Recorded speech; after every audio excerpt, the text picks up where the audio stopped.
Untuk mengawali kuliah ini, mari kita awali kuliah ini dengan bersama-sama membaca basmalah.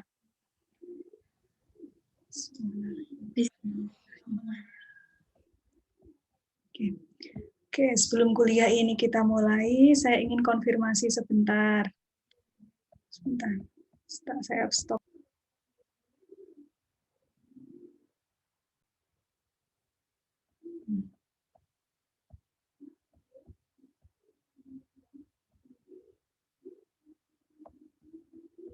Oke. Jadi ini kita mau bahas ini. Kemudian, tapi kita ingat-ingat kemarin ya. Kemarin di sini, jadi kalau teori orbital molekul biasanya kan kita gambarnya seperti ini saja.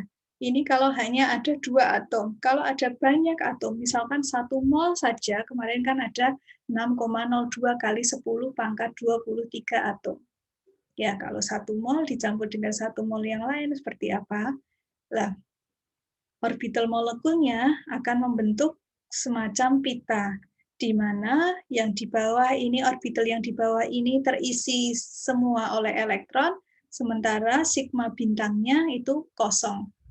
Ya, yang terisi penuh oleh elektron ini, atau hampir semuanya penuh gitu ya, itu namanya pita valensi. Yang kosong tadi, atau kadang terisi sebagian tergantung jumlah elektron gabungannya, kalau terisi hanya kecil saja, sedikit terisi, gitu ya. Ini yang di atas ini nanti namanya pita konduksi. Jadi ada pita valensi, ada pita konduksi. Antara pita valensi dan pita konduksi ada selisih energinya. Ya, selisih energinya itu namanya band gap. Seperti itu ya. Kemudian ada istilah lagi Fermi level atau tingkat energi Fermi, yaitu tingkat maksimum atau tertinggi yang terisi oleh elektron. Tadi misalkan Li di sini penuh ya, sampai sini berarti Ferminya ada di sini, Fermi levelnya. Atau mungkin jumlah elektronnya tidak cukup untuk sampai penuh mengisi pita valensi. Misalkan penuh hanya sampai di sini, maka Fermi levelnya ada di sini. Jadi tidak mesti pas di tengah ya. Kadang sedikit di bawahnya, artinya pita valensinya sebagian kosong, yang maksimum terisi elektron itu namanya Fermi level. Atau bisa juga di posisinya ada di pita konduksi, karena tadi pita konduksinya terisi sedikit oleh elektron. Seperti itu ya. Sedikit oleh elektron, jadi Fermi levelnya mungkin sedikit di atasnya di daerah pita konduksi seperti ini. Ini namanya Fermi level. Nah, tingkat Fermi atau nilai band gap itu masing-masing bahan, masing-masing padatan itu berbeda-beda, bergantung pada komposisinya atau jumlah elektron yang menyusunnya. Seperti itu. Oke, selanjutnya kemarin kalau nggak salah sampai sini, berdasarkan struktur pitanya, kemudian keterisian pita valensi dan gap pitanya, maka padatan logam termasuk di dalamnya dapat dibedakan menjadi 3.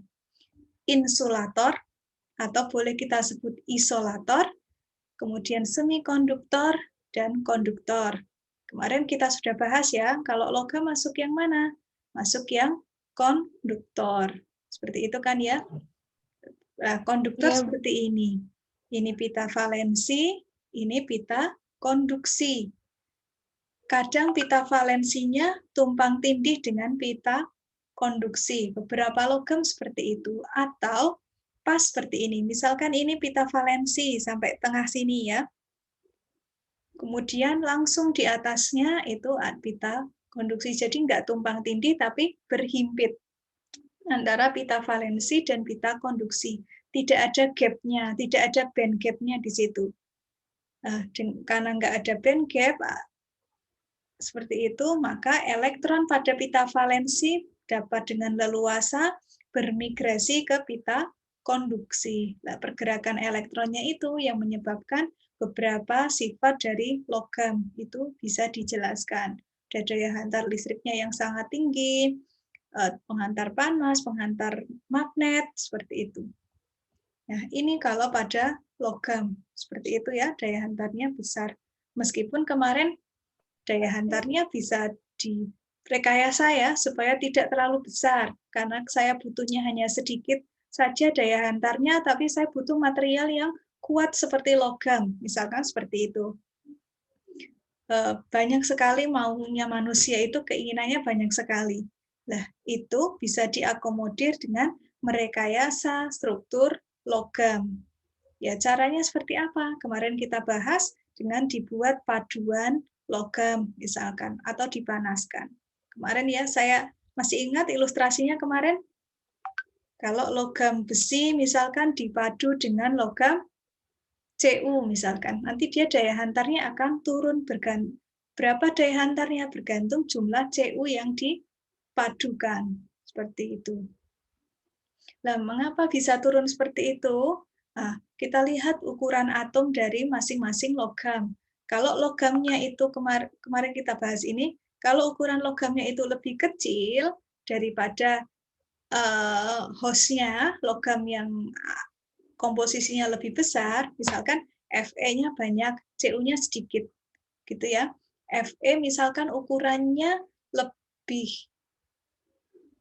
lebih kecil dibandingkan Cu, ya maka dia akan membentuk seperti polisi tidur gitu ya. Ilustrasinya, analoginya kemarin saya seperti itu. Jadi ada bola-bola-bola, satu atom lebih besar lagi. Kalau dilihat morfologinya, nanti akan seperti ini. Saya ilustrasikan kemarin seperti ketika berjalan melewati polisi tidur. Kecepatannya kan jadi akan lebih lambat gitu kan ya. Demikian juga arus listrik. Kalau jalannya lancar, ukuran atomnya sama, elektronnya bisa leluasa. Ya ada gangguan sedikit karena tadi apa? Karena tumbukan antar gizi seperti itu. Tetapi biasanya lancar kalau logamnya sejenis gitu ya, daya hantarnya besar. Kalau dipadu, tadi yang madu ukurannya besar, ilustrasinya atau analoginya seperti kita berjalan melewati polisi tidur. Kalau ukurannya lebih kecil, misalkan dipadu dengan logam 26 Cr, maaf, kok Cr lebih besar.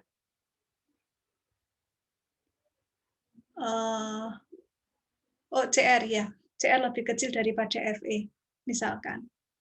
Ya, itu daya hantar listriknya juga akan menurun karena ilustrasinya kemarin ketika kita berjalan, suatu jalan menemui suatu lubang, seperti itu ya. Kalau atom itunya yang dipadu itu lebih kecil seperti itu. Ya, kemarin sudah dibahas itu. Ini pada insulator, ini pita valensinya di sini, kemudian ada pita konduksi di atas, ini gapnya besar sekali, hingga 6 elektron volt. Ya, biasanya mulai 3 sampai 6 elektron volt. Itu. Karena gapnya terlalu besar, maka elektron dari pita valensi akan sukar untuk pindah ke pita konduksi, sehingga sukar atau bahkan nggak bisa, sehingga tidak ada daya hantar listrik atau panas dan lain-lain pada bahan isolator atau insulator. Seperti itu ya. Nah, di tengah-tengahnya ada bahan namanya semikonduktor. Inilah yang akan kita bahas pada pertemuan kali ini dan ada kaitannya dengan bahan penyimpan energi yang bisa menggantikan energi fosil. Seperti itu. Ini tadi ya struktur pita pada insulator seperti ini, pita valensinya penuh, pita konduksinya kosong, tapi gapnya besar. Contohnya intan, diamond. Ya, seperti itu. Nah, ini yang semikonduktor. Ya, pada semikonduktor ini pitanya ya. Jadi ada pita valensi yang dia terisi penuh atau terisi sebagian besar. Ini, yang biru ini berarti yang daerah terisi oleh elektron. Yang terang ini berarti ruang kosong, tidak terisi elektron. Ferminya berarti di sini ya. Kemudian ini ada gap, kemudian ini di atasnya ada pita konduksi.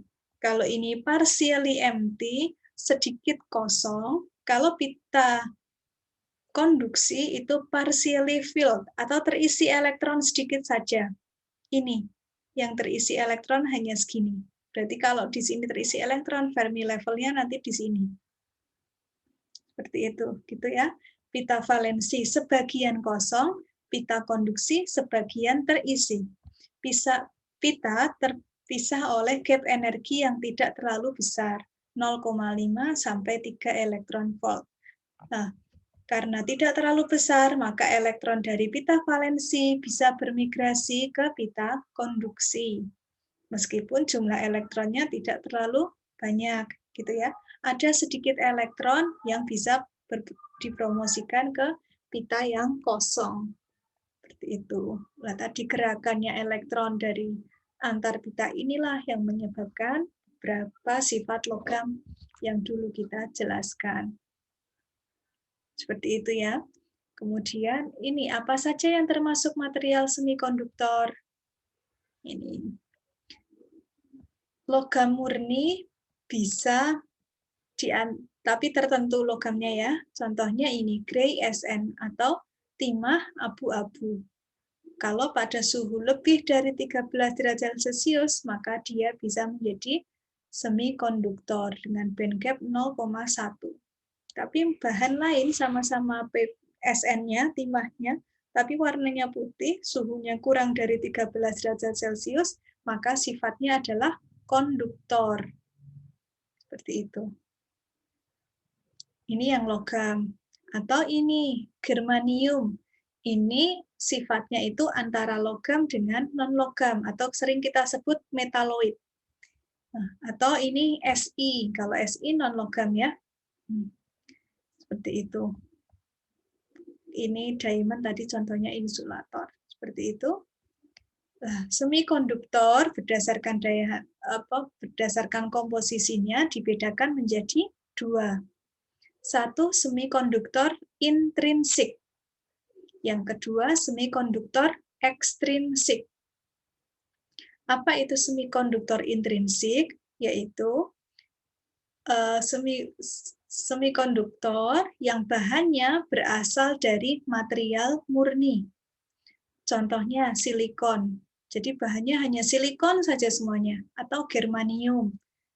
Semuanya germanium semua. Atau gray SN. Seperti itu. Ini hanya 3 contoh ya, ada contoh yang lainnya juga. Mungkin kalau baca buku itu lebih lengkap lagi. Ya, kemudian ini kurang lebih nilai band gap-nya itu. Nah, dengan nilai band gap sekian, maka dia bisa menghantarkan misalkan listrik ya, listrik tetapi kemampuannya kecil. Seperti itu. Ya, berasal dari material murni, semikonduktor yang berasal materialnya berupa material murni. Berikutnya ada semikonduktor ekstrinsik, yaitu semikonduktor yang bahannya ditambah dengan zat lain, namanya dopan atau doping, untuk mengontrol konduktivitasnya. Di sini istilahnya dikontrol ya. Kenapa dikembangkan ini istilahnya dikontrol? Karena tadi kadang manusia itu maunya daya hantarnya ditambah gitu atau malah dikurangi untuk keperluan tertentu.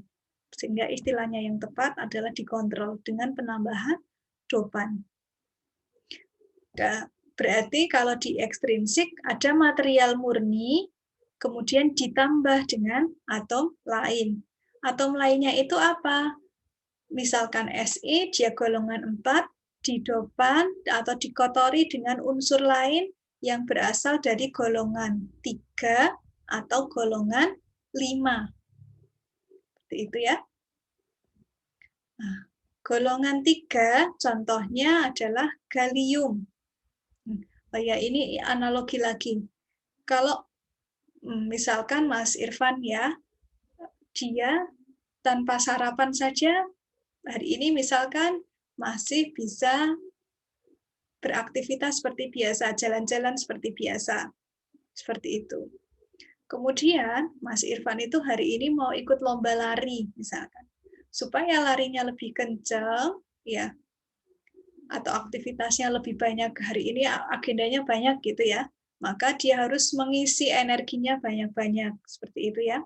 Nah, diisi energi kan berarti dengan diasup dopan kan ya, diasup zat, diasup bahan lain, seperti itu. Itu analogi ya. Lah, dopannya ini tapi tadi kepentingannya supaya tenaganya lebih besar, gitu kan ya. Tenaganya lebih banyak atau bahkan mungkin minum minuman suplemen gitu. Seperti itu. Kalau minum biasa saja air putih gitu misalkan, ya bisa aktivitas kuliah gini saja. Tapi karena di hari ini mau sibuk, maka dia misalkan minuman vitamin atau apa sebagai dopan, seperti itu. Tapi tanpa dopan pun dia bisa menghantarkan listrik, bisa beraktivitas. Cuma supaya energinya lebih banyak, maka Mas Irfan nambah vitamin, seperti itu ya. Nah, vitaminnya kalau ini Si itu material murni, dopannya golongan 3, contohnya gallium, ini Ga. Ya, gallium ini adalah termasuk unsur golongan 3. Bagaimana itunya struktur ikatannya?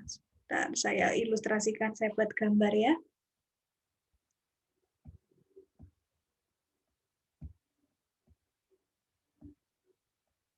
Oke. Ini misalkan ada atom Si. Kalau semikonduktor murni, maka Si-nya juga dikelilingi atom Si kan ya? Si itu dia golongan 4, bentuknya nanti kalau ikatan dengan atom Si lain, membentuk struktur tetrahedral.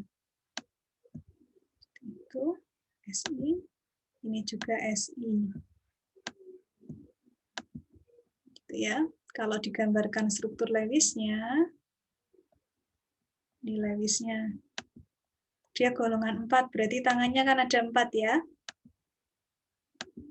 Oke.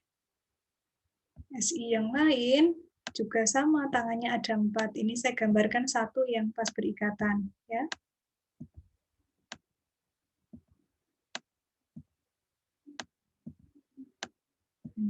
Seperti itu. Nah, bagaimana jika atom Si dicampur dengan gallium, maka gallium akan menggantikan sebagian posisinya Si. Misalkan untuk mempermudah menggambarkan, saya gambarkan Ga-nya di tengah-tengah ini ya. Gallium.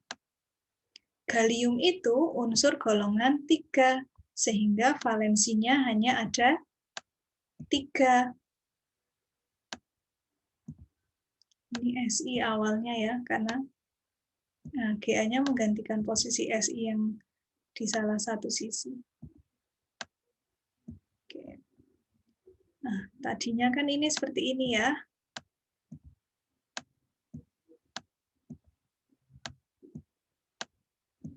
Sama seperti sebelumnya. Nah, gallium, dia tangannya itu hanya ada 3. Saya tulis misalkan tangannya cuma di sini. Nah, bagaimana di sini? Berarti di sini kan kosong ya, nggak bisa terisi apa-apa ya. Nggak ada apa-apa kan di situ? Nggak ada apa-apa kan di sini? Nggak ada yang ini. Nah, kosong ini nanti istilahnya dia akan menjadi hole. Hole atau lubang. Kosong. Lubang yang nanti bermuatan positif. Hole. Seperti itu. Lubang ini nggak bisa ikatan dengan ini karena kurang 1 elektron. Gitu kan ya. Ini kalau gambaran struktur Lewisnya. Nah, kalau pitanya seperti apa? Gitu. Kita lihat lagi balik lagi ke slide.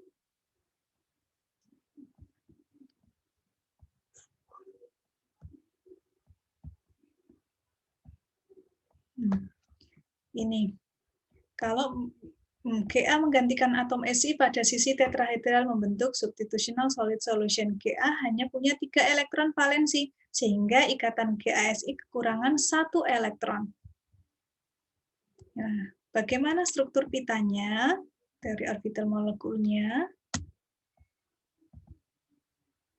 Nih. Tadi Yang kosong tadi itu akan membentuk tingkat energi baru. Namanya aseptor level. Ya, karena dia memiliki kemampuan untuk menerima elektron. Makanya disebut aseptor. Seperti itu ya. Ya, tadi yang kosong tadi akan membentuk level energi baru. Ya, namanya aseptor level. Aseptor, penerima. Seperti itu ya. Oke, posisinya aseptor level itu sedikit ada di atasnya pita valensi, sedikit di atas pita valensi. Ini di sini posisinya. Lah, ini awalnya jaraknya pita valensi dan pita konduksi adalah 1,1 elektron volt. Dengan adanya doping, adanya aseptor menyebabkan adanya aseptor level, jaraknya pita valensi ke aseptor level sekarang hanya 0,1. Jaraknya aseptor level ke conduction band berarti 1 elektron volt. Kalau jaraknya dekat, elektronnya mudah pindah apa tidak? Mudah naik tingkat apa tidak? Mudah, Bu. Lebih Mudah, mudah ya Bu. dibandingkan Mudah, sebelumnya Bu. ya. Nah, makanya daya hantarnya bisa lebih baik. Seperti itu karena akan semakin banyak elektron yang pindah dari pita valensi ke aseptor level. Kalau aseptornya level terisi elektron, dia juga lebih mudah pindah ke pita konduksi. Seperti itu ya. Nih, elektronnya di sini akan lebih mudah pindah ke aseptor level. Seperti itu ya, ke aseptor level. Nah, kalau elektronnya ini pindah ke aseptor level, sekarang pita valensinya menjadi kekurangan elektron, ya. Kekurangan elektron itu bisa kita katakan ada lubang, ada dia bermuatan positif. Analoginya seperti ini. Misalkan atom Na melepaskan satu elektronnya, Na-nya akan menjadi apa? Ion Na+. Nah, ion Na+, seperti itu kan ya, itu analoginya seperti itu. Pita valensinya setelah sebagian elektronnya pindah ke aseptor level misalkan, maka pita valensinya sekarang akan menjadi lebih bermuatan positif. Seperti itu. Nah, karena itu makanya semikonduktor yang didoping dengan unsur golongan 3 ini disebut semikonduktor tipe P. Seperti itu ya. Dengan energi termal, elektron pada pita valensi dapat berpromosi ke aseptor level. Terjadi lubang positif pada pita valensi, sehingga disebut semikonduktor tipe P. Seperti itu ya. Itu semikonduktor tipe P. Ada dua jenis semikonduktor ekstrinsik, tipe P dan tipe N. Kita lihat yang tipe N sekarang. Ini atomnya awalnya sama ya, Si gitu, tapi ini didoping dengan As, arsenik. Seperti itu.